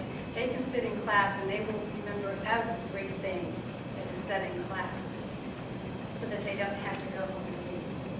And that's another strategy that a lot of students will use, is that by the time they get to high school, they are excellent listeners, and they can remember everything. Okay, it's 11:30. You had a couple other things. Would you rather go over the OCR and spend time on that instead of the small group activity? Small Well, group. just two things in the Office of Civil Rights cases real quick. The whole rule there is basically they have due process. Students who want accommodation, students who want for substitutions have due process. And within the system that's set up, and the most famous question I ask is, how many times do you have to fail a math class in order to ask for more substitution? So again, how many times do you have to fail a math class to ask for more substitution? The key word is ask. The answer is 0. You can always ask, doesn't mean you're going to get it. So we had colleges before that basically said, no, you got to repeat the course a second or third time because you didn't do well the first time. Office of Civil Rights has ruled that as inappropriate. The whole idea is that if you can get all the accommodations, get all the skills, get everything you can, and do it the first time, and you can't pass, then you have to look at alternatives. And that's what we were talking about earlier. Also, there's other ones you can just ask about later on. The big one I just did with the other day is class attendance. What happens if you have somebody who sickle cell anemia or something like that who misses out of class? And the question is your lectures and your class attendance essential element of your course? And if you want to be real good at this, if you think it is, you got to put it in the syllabus. You know, the only problem we have with this one is when the syllabus doesn't have anything about attendance. The second problem is when the same courses offer distance learning. It's hard to defend that one. But if it says in the syllabus, we're going to hand out materials, we're going to have class discussions as part of your grade, and the student basically says, well, you know, I'm disabled, I can have that waived, and the instructor and Nancy get together and find out that's an essential part. The answer is no, we'll treat you just like anybody else. If other people miss 10 times and we're dropped and you miss 10, we're going to drop you too. So it's almost like a similar thing. If you do it consistently with everybody else, and then based on accommodations, we'll get to this afternoon, probably better in our groups, because as we talk about it, it'll make more sense. What we want to get across is we give accommodations based on the processing deficits. We say that again, on the processing deficits, and we have ideas what to do with those. So we don't give them out to everybody. Everybody doesn't get everything. In fact, there's a whole big movement now to cut down and really specify the accommodation. And that's what we really need to do. Because one, we're overloading the Office of Disabled Student Services, and we're giving them accommodations that probably are not appropriate. But right now, I think we better do the group. That'll give us a start. And then this afternoon, like I said, we'll really get some specifics, like specifics in math and English. If we did this right now, we'd bore half the group, so we know not to do that. Okay. And remember, one of the behaviors is that a student can be very disorganized. You may think that we have an LD situation here, because where's our folder with the morning handouts? Oh, you have those already? Yeah. What we're going to do is break you up in groups, okay? And we're going to give each group a specific processing deficit. Then you are going to discuss how that processing deficit. Well, we found it real quick. We're not that short. Then you're going to discuss how this processing deficit affects the learning process. All right? this is an example, if you're faculty, of taking all the knowledge that we've just presented you, and now you get to work with it using your working memory and trying to make application. All right? So if we can divide up into, I see 5 groups. Okay? How about you, right here? You'll break it into a group. Don't do it again until I give you the instructions. 3 of you in the back. And this group right here. You don't get Paul, though. I'm sorry. You have to do this on your own. And then 3 of you and the 2 of you together in the back row. All right? What I'm going to do is give you a handout with a processing deficit on it. And we just want you to take a few minutes to discuss this outline, designate someone to take notes, all right? And what we'll have you do is report back, all right? And so we will give you one that has a stain. Here we go, visual speech processing. How's that? Okay? Give you the short-term memory. Oh, short-term memory. Yeah, I have a short-term memory problem. No. We're going to give the back row the hardest one. We'll give you working memory. And you get to choose abstract reasoning or long-term memory. Oh, here. Just pick. Take about 10 minutes just to discuss this.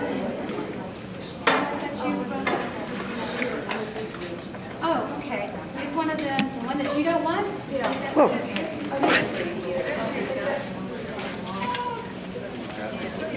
Everyone to stand up, and I will tell you the faculty had as much trouble wanting to stand up as the students do. It's really kind of an interesting phenomenon, so we're not requiring it. Okay? Why don't we start with you? Because you have one of the visual processing? Okay.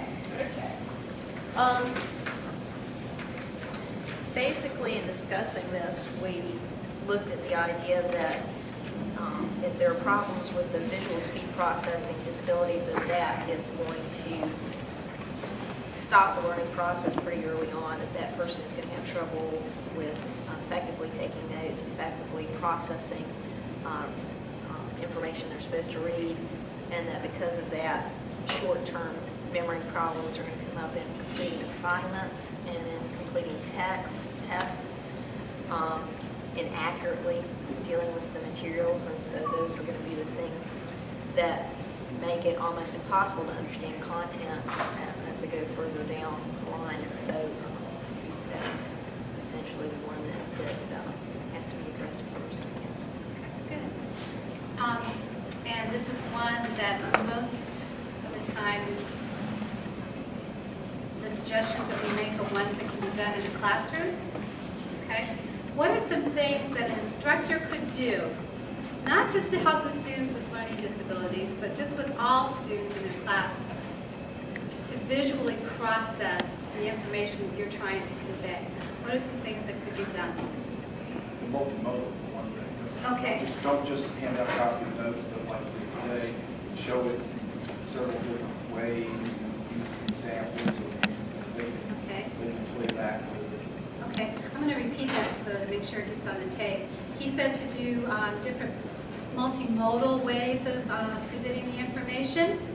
A lot of times in math classes, if a student asks for the teacher to explain it again, because most math instructors are visual, they'll turn around and they'll do another problem on the board, really not explaining it again verbally. All right? And what the student is probably wanting is you to talk about the problem so that they can hear words associated with those numbers, right?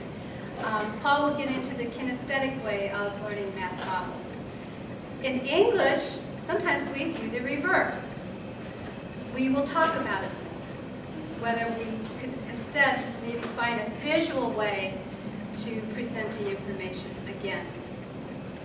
And then you said another thing about examples, okay?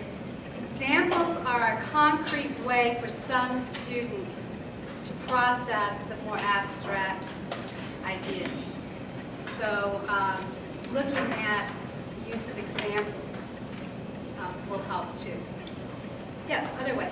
I teach a statistics class just in the summertime, and I take the notes, it's such a short-paced class. I take the notes and I put them on the web and leave white spaces in between. So all the formulas are there, all the definitions are there. We don't spend any time copying those. I write them up, they write them down. It's right there. So we're actively engaged in talking about the meaning of the terms as opposed to the actual definitions. And the spaces are left for the examples that we're then working. And I usually have a very high pass rate in that class, but it takes a lot of time.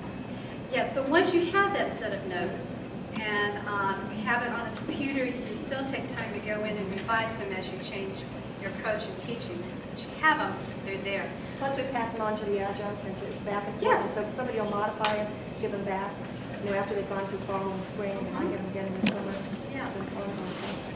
And some faculty are kind of not real accepting of doing it, okay? It's a lot of time. It takes a lot of time. Some people feel like you're babying the students. They should be able to take notes, all this kind of stuff. But in my PhD program, our Stats 3 instructor did the same. We were able to download the notes in order before we came to class, and then we just made additions to those notes. I don't think he babied us, because we were able to get into more intellectual conversation about the stats. Well, why can't we do that with elementary algebra, or why can't we do that with basic writing? It's not a dumbing down, I'm lowering myself to students who have not been trained, okay? I think it's an excellent tool, especially with all the web accesses that we have, okay? At least when some people are doing it, it's a keyword list. They'll walk to the board, they'll put 10 words on the board. These are keywords, doesn't matter what class you're in. Or they're doing what you call advanced organizers. Well, actually, people actually print the keywords on pieces of paper and give it to the students, so the students know this is a key word. So when this comes up, you got to write this down. You can say, yours is even better because you have it all there. What I would do is add the keywords in there so they know, okay, out of all this material, I got to know these words. We were finding out that a lot of people have difficulty in mathematics because they're trying to learn an abstract and they can't, and we have trouble to help them transfer to the verbal skills. Most success in mathematics and developmentals come into metacognitions, where you are now teaching the students verbally what questions to ask themselves about solving the problem. They're going from verbal language to abstract instead of going from abstract to verbal language. The same thing There's with a the big writing. difference there. Yeah, we're doing the same thing with writing. One more example, and then we're going to go on to the next group. From a mathematical point of view, if you look into everything, things you do every day, like in a course I took in high school, no matter what we did in the mathematics, they gave us a problem and it wasn't showing us on what we were doing specifically. It was, this is the problem that you need to know how to do, and this is what you need to know how to do it for. Because a lot of times people ask, well, what am I ever going to use that for? Yes. And that's the reason of not learning it. And we were given examples of, we were designing boxes for cups, and we couldn't squish the cups, but you also couldn't leave too much room because you didn't want to use too much materials and cost more. So we went through a lot of things that you do use in everyday life in order to learn the math problems and the steps going in order to do that. Good. That's a good point. And when you are at a point in teaching math or teaching any other subject where it's not quite as easy to yet do that, sometimes you have to get certain skills under students' belts before you can get to that. You just tell the students that. Tell them, okay, right now we're learning some steps. I cannot show you directly how you're going to use this little piece, but in a few weeks it's all going to come together. They will tolerate all the little other things that they're learning if they know at least in a few weeks they're going to be able to apply it. Okay. I forgot which direction I went, but we'll just go with this group right here. Okay, well, we had the business of short-term memory disabilities. And one of the things, the same thing that Pat does, put the notes up on the board, so that they can download them ahead of time, because if they're having sensory input problems in the first place, visual sensory input lasts for such a short period of time as they move from looking at the board to moving to the notes. It's gone. Then they're doing that, they're listening to what you're saying, but that doesn't last very long either. So part of that is get the notes ahead of time and allow the recordings in the class, because if you go back to the recordings, it can refresh their memory. The other part is that part of the reason that information doesn't move from sensory memory into short-term memory is that they're not paying attention to it, that they haven't attended to it in the first place. It hasn't been identified as being important to them. So if it's not been identified as being important, then they're not going to attend to it. So if you've got the notes ahead of time, by definition, the fact that it's in a note or in a word list says this is important information, pay attention to it. And part of paying attention to it or identifying it as important is the various ways that you can put notes up, say this is where we are headed. This is the end product that we're hoping to achieve. Put up with the building blocks in the intervening period. And the other part of the thing is working memory. Working memory, short-term memory, are, at least my definition, fundamentally the same kind of thing. But working memory is involving accessing long-term memory so that you can take the information that you just acquired and assimilate it and accommodate it into the long-term memory. Right. And there again, putting the notes, etc.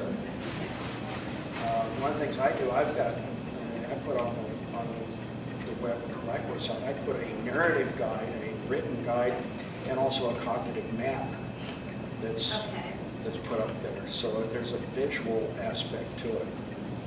Good. And let's remember, well, I'm going to take a lead here. We will finish by 12, I promise. The visual mapping is also a way to almost get students who have problems with abstract reasoning to be able to understand how things interrelate. Okay? That it's a very good tool to helping the students with the abstract reasoning. Very good.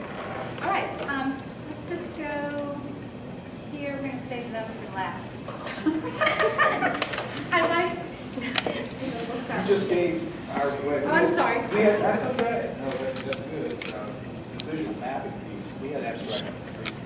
We had abstract reasoning. Okay. And yours is, that's one of the better ones we use for Genesis, abstract reasoning. And the keyword index is also another way for these folks to not be bogged down in those pieces of it, so that they can get to the abstract reasoning portion. Okay. Can you hear him? Is that loud enough? Do you want to turn? Can you say that one more time? Because that was important. I'm not sure. Well, Short-term no. memory here. What were we talking about? No, we were just saying that by using keyword indexes and visual mapping to make sure the sensory input is coming in appropriately and the rules are understood, folks with abstract reasoning difficulties are going to be better enabled to sequence and then use what they do have in abstract reasoning, is what I would say. And sometimes students who have problems with abstract reasoning, they can mimic whatever you're teaching, but they have problems making the application, okay? So let's pretend like I've got chalk here and I can draw this. You've got the formulas or the grammar rules here, but they've got application problems, or they have their paper that they have to write, okay? They can't make the connection. So what's missing in the middle are those questions that they could ask themselves. This is the metacognition. Or the what? Prompts. The prompts. Cue cards. The cue cards. So oftentimes, that's what we need to work with when they have a learning disability. But guess what? I don't know about you, but I have been reaching and working with more students who don't have learning disabilities who can't do that either.